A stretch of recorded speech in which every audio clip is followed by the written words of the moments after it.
คณะกรรมการต้านการฆ่ามนุษย์ระดับชาติได้มีการสรุปการจัดตั้งปฏิบัติเวียกงานต้านการฆ่ามนุษย์ในระยะ5ปี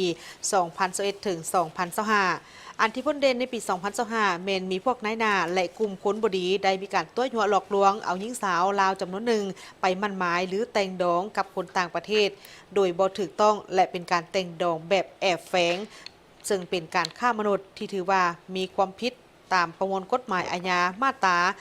215 การฆ่ามนุษย์ คณะกรรมการต้านการฆ่ามนุษย์ระดับชาติได้มีการสรุปการจัดตั้งปฏิบัติเวียกงานทางด้านการต้านการฆ่ามนุษย์ 5 ปี 2021-2025 และที่ทางแผนการ 5 ปี 2026 ถึง 2030 ซึ่งได้จัดขึ้นในเมื่อวันที่ 8 มิถุนายน 2026 นี้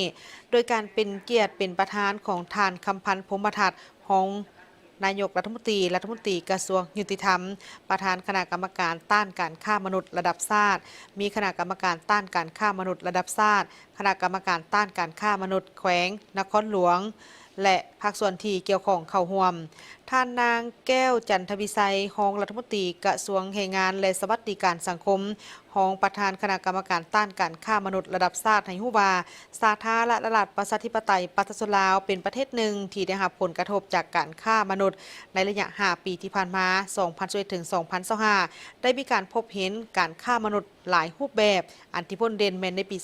2025 แม่นมีพวกนายหน้าและกลุ่มคนที่บ่หวังดีมีการตัวยั่วหลอกลวงเอาหญิงสาวลาวจำนวนหนึ่งไปมั่นหมายหรือแต่งดองกับคนต่างประเทศโดยบ่ถูกต้องและเป็นการแต่งดองแบบแอบแฝงที่เป็นการฆ่ามนุษย์ถือว่าเป็นความผิดตามประมวลกฎหมายอาญามาตรา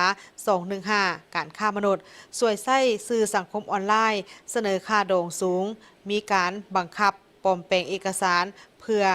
เพิ่มอายุเด็กและการรับจ้างถือพาแทนหรืออุ้มบุญต่อกับปัญหาดังกล่าวนี้บรรดาแขนงการที่รับผิดชอบเวียกงานต้านการฆ่ามนุษย์ทุกขั้นก็ได้สุ่มใส่ในการจัดตั้งปฏิบัติแผนงานแห่งชาติว่าด้วยการต้านการฆ่ามนุษย์เข้าสู่เวียกงานตัวจริงนับตั้งแต่ศูนย์กลางจนฮอดท้องถิ่นอย่างกว้างขวางและลึกซึ้งเป็นต้นก็แม่นได้สร้างปรับปรุงกฎหมายนิติกรรมและคู่มือได้สุ่มใส่การจัดฝึกอบรมโฆษณาสัมมนาเวียกงานต้านการฆ่ามนุษย์เพื่อสร้างความเข้มแข็งให้แก่พนักงานทางภาครัฐที่เกี่ยวข้องนับแต่ศูนย์กลางฮอดท้องถิ่น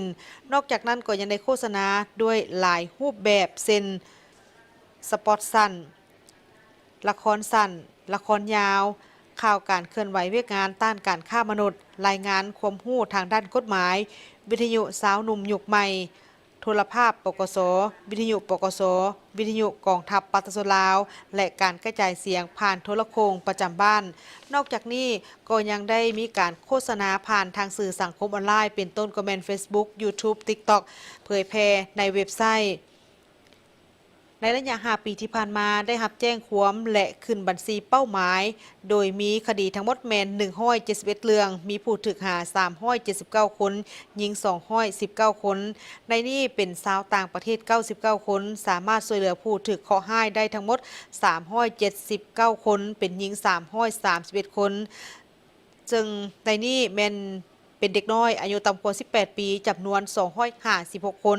คดีเข้าใหม่ในปี 2025 นี้มีทั้งหมดแม่น45เรื่องผู้ถูกหา119คนหญิง75คนในนี้มีชาวต่างประเทศ36คนสามารถกอบกู้และช่วยเหลือผู้ถูกเคราะห์ร้ายได้86คนเป็นหญิง80คนเด็กน้อยต่ำกว่า18 ปีมีถึง71คน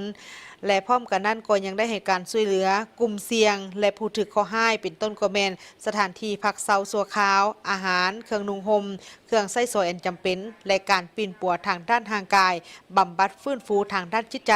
ตลอดระยะ 5 ปีที่ผ่านมาสามารถช่วยเหลือและส่งกลับคืนสู่ครอบครัวได้จำนวน295คนหญิง183คนในนั้นเป็นเด็กน้อยที่มีอายุต่ำกว่า18 ปีจำนวน209คนพร้อมกันนั้นก็ได้พัวพันร่วมมือและประสานสมทบกับต่างประเทศและแขนงการต่างๆนับทั้งศูนย์กลางและท้องถิ่นได้มีการร่วมมือกัน2ฝ่ายลาวเวียดนามลาวจีนลาวไทยและ3ฝ่ายลาวกัมพูชาเวียดนามร่วมกันกับบรรดาองค์การจัดตั้งสากลและองค์การจัดตั้งที่บ่สังกัดรัฐบาล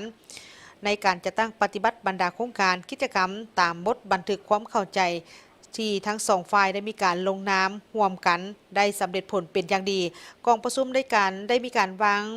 แผนการทิศทางใน5 ปีต่อหน้าพร้อมทางประกอบคำคิดเห็นเข้าใส่บทรายงานและทิศทางแก้ไขเวกงานที่เห็นว่ายังบ่ทันจัดตั้งปฏิบัติได้ตื่มอีกและรับฟังการโอ้ล้มจากท่านรองนายกรัฐมนตรี